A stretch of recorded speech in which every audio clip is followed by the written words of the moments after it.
अस्सलाम वालेकुम everyone, welcome back to my channel. I hope you all are doing so well. In today's video में आपके साथ share करने वाली हूँ how to manage kid during the Ramzan. So आजकल रमज़ान चल रहे हैं। If you are a home maker और मदर, आपको ये वीडियो बहुत ज़्यादा हेल्प करने वाली है। So if you like my efforts please do subscribe my channel और वीडियो को लाइक करना मत भूलिएगा। तो चलिए स्टार्ट करते हैं आज का वीडियो। तो मेरा फर्स्ट पॉइंट यही होगा, मैनेजिंग द किड्स शेड्यूल। सबसे पहले तो हमें शेड्यूल मैनेज करना बहुत ज़्यादा इम्पॉर्टेंट है, क्योंकि हमें सहरी में उठना पड़ता है और बच्चे रात में सो जाते हैं, डायरेक्ट सुबह उठते हैं। तो कभी कभी ऐसा होता है कि बच्चे पहले उठ जाते हैं, हम बाद में उठते हैं, तो उनका खाना पीना, उनको फीड कराना, ये सारी चीज़ें डिले हो जाती है। तो मैंने अपना शेड्यूल ऐसा बना के रखा है कि मेरे बच्चे सुबह उठते हैं 8 बजे, तो मैं सहरी करके थोड़ी सी तस्बीह पढ़ती हूँ, उसके बाद सो जाती हूँ। 8 बजे के बाद जब मैं उठती हूँ तो मैं दिन में ही अपना पारा पढ़ना ज़्यादातर प्रेफर करती हूँ। हालांकि पहले ऐसा नहीं था, शादी से पहले आप जो है सहूर के बाद भी तिलावत वगैरह कर सकते थे, बट अभी मुझे नींद लेना ज़्यादा ज़रूरी होता है। Then preparing the kids in Ramzan. बच्चों को रमज़ान में प्रिपेयर करना बहुत ज़्यादा ज़रूरी है। उनको रमज़ान के बारे में बताना कि रमज़ान क्या है, इसकी क्या बरकतें हैं, क्या रहमतें हैं, क्या होती है, और कुछ उस हिसाब से डेली बेसिस पे उनको टास्क देना। जैसे कि आज मैं बता रही थी जान को कि अस्माउल हुस्ना क्या होता है, मतलब कि अल्लाह के 99 नेम्स, एंड उसमें से 2 नाम मैंने आज उसको पढ़ा दिए थे, अल रहमानु अल रहीमु। तो उसको मैं छोटा छोटा टास्क दे देती हूँ ऐसे डेली बेसिस पे कि वो इंगेज रहे और मुझे ज़्यादा परेशान ना करे। तो बस वो यहाँ पे लर्न करेगा। Then explain the significance of Ramzan. Ramzan का सिग्निफिकेंस बहुत ज़्यादा ज़रूरी है बच्चों को बताना। ठीक है, याद करके सुनाओ जब तक हम नमाज पढ़ लें। जब तक कि वो जो है सारी चीज़ें याद करता है, जब तक मैं नमाज वगैरह अदा कर लेती हूँ। Then encourage the good behaviour. सबसे पहले बच्चों का डेली शेड्यूल था मेरे कि उनको पार्क लेके मैं जाती थी, कुछ ना कुछ आउटडोर एक्टिविटी कराती थी। तो मैं इस चीज़ पे उनको यहाँ पे लेके आती हूँ कि पहले ही मैंने उनको सारी चीज़ें बता दी है कि आपको मिसबिहेव नहीं करना है, क्योंकि मैं अपना टाइम बिल्कुल वेस्ट नहीं करना चाहती हूँ। मैं बच्चों को लेके आती हूँ यहाँ पे तो बच्चे खेल लेते हैं। जब तक बच्चे खेलते हैं तब तक मैं तस्बीह वगैरह पढ़ लेती हूँ, थोड़ा बहुत जिक्र कर लेती हूँ, और जो भी थोड़ी बहुत दुआएं वगैरह मांगनी होती है वो मैं मांग लेती हूँ। साथ ही साथ बच्चों के साथ थोड़ा टाइम भी एक्सपेंड कर लेती हूँ और बच्चों को अच्छे से घुमा फिरा देती हूँ। Then stay calm and patience. बच्चों के साथ काम और पेशेंस रहना बहुत ज़्यादा ज़रूरी है, क्योंकि हम रोज़े में होते हैं और भूखे पेट होते हैं। तो जब भी हम भूखे पेट होते हैं तो हमें बहुत ज़्यादा गुस्सा आ रहा होता है, या छोटी छोटी बातों पे हम क्रैंकी हो जाते हैं। तो बस हमने क्या करना है कि बहुत काम रहना है और बहुत अपने आप को पेशेंस रखना है, खासकर जब हम बच्चों को होमवर्क करा रहे हो या पढ़ा रहे हो।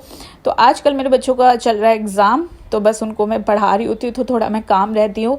मैं कोशिश यही करती हूँ कि जब तक मेरे बच्चे पढ़ रहे हैं और सारी चीज़ें सॉल्व कर रहे हैं तब तक मैं साथ ही साथ तिलावत कर लूँ, या छोटी छोटी सूरह जो होती है उनको पढ़ लूँ। तो बस इससे क्या होता है कि मैं भी इंगेज रहती हूँ और बच्चे भी मेरे इंगेज रहते हैं, साथ वो भी पढ़ाई करते रहते हैं, साथ ही साथ मैं तिलावत करती रहती हूँ। तो जो मेरा पूरा डे होता है ना वो बहुत ज़्यादा प्रोडक्टिव हो जाता है। अलग से मुझे टाइम निकालने की ज़रूरत नहीं पड़ती है। बच्चे मुझे ज़्यादा परेशान भी नहीं करते वो, क्योंकि वो भी बिज़ी होते हैं, और मैं भी साथ ही साथ अपने जो गोल्स होते हैं उनको अच्छे से अचीव कर लेती हूँ।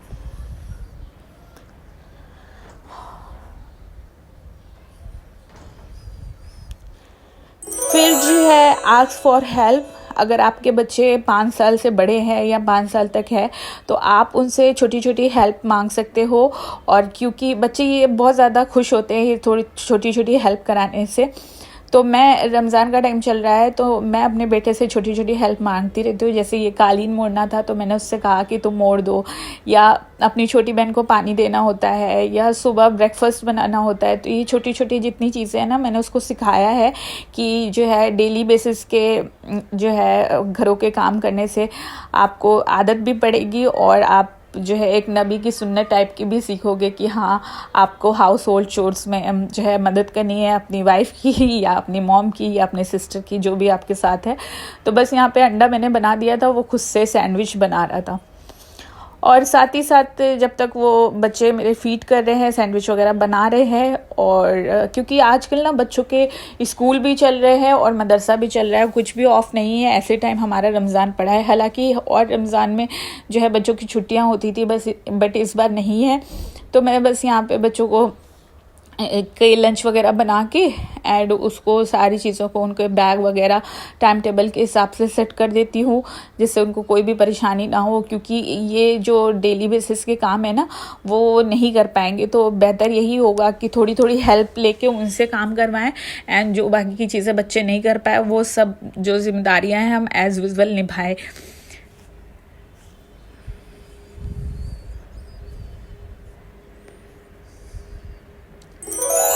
फिर जी feed them in a fun वे।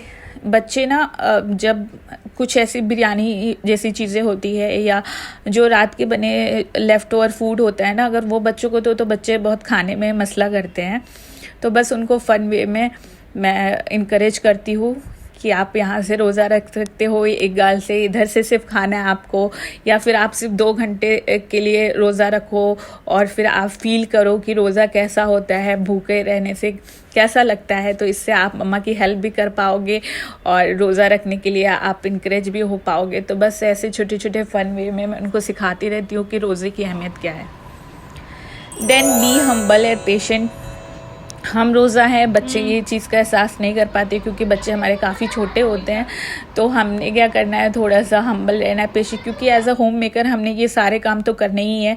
अब वो वाली बात नहीं है कि रोज़ा रख के पूरा पूरा दिन इंसान सो रहा है या दोपहर तक सो रहा है और बच्चे नहीं है। घर की जिम्मेदारियां हैं तो सुबह 7-8 बजे उठना पड़ता है, बच्चों के साथ पूरा सारा टाइम एक्सपेंड करना पड़ता है। इसमें रोज़े का एहसास ज़्यादा होता है, बट हमने क्या करना है, हम हम्बल रहना है और काम रहना है, क्योंकि यही हमारी मदरहुड जर्नी है और इसको एंजॉय करें तो ज़्यादा बेटर है। हमें एंजॉय करेंगे तो हमें ये सारी चीज़ों का सवाब भी बहुत अच्छे से मिलेगा और हम अच्छे से अपने बच्चों को टैकल कर पाएंगे। बस जी यहाँ पे अच्छे से बच्चों को रेडी कर दी थी मैंने एज़ यूजुअल, क्योंकि स्कूल का था तो पिक और ड्रॉप का जो काम है वो भी मुझे ही करना पड़ता है, क्योंकि बच्चे स्कूल जाते हैं और फिर स्कूल से आते हैं तो उस वक्त क्या होता है, बहुत ज़्यादा धूप रहती है, तो धूप में ही मुझे सारी चीज़ें मैनेज करनी पड़ती है। तो बस यहाँ पे अगर तो मैं गाड़ी से जा रही हूँ तो मैं एहतियात करती हूँ कि मैं गाड़ी थोड़ा स्लो चलाऊँ, क्योंकि बहुत ज़्यादा धूप रहती है तो कभी चक्कर आने का या कभी थोड़ा नॉजिया टाइप का फील होता है ना, तो इस वजह से थोड़ा सा आप बहुत केयरफुल रहें उस टाइम पे। देन जी managing the sleep time manage करना बहुत ज़्यादा ज़रूरी है। जब हमारे बच्चे सो जाते हैं स्कूल से आके तो हमने भी मोबाइल नहीं चलाते रहना है या कोई और काम नहीं करना है, क्योंकि हम भी बच्चों के साथ दिन भर के थके रहते हैं, तो उनके ड्यूरेशन में हमने भी सो जाना है। देन जी इन्वॉल्व इन इफ्तार प्रिपरेशन। मैं हमेशा कोशिश यही करती हूँ कि मैं अगर कोई काम कर रही हूँ तो उनको भी कोई छोटा मोटा टास्क दे दूँ, जैसे फ्रूट कटिंग या प्लेट वगैरह लगाना या ग्लास लगाना या पानी की बॉटल टेबल पे रखना, जिससे क्या होता है कि बच्चे बहुत ज़्यादा इंजॉय करते हैं रमज़ान की सारी प्रिपरेशन को और उनको एक आदत टाइप की पड़ जाएगी।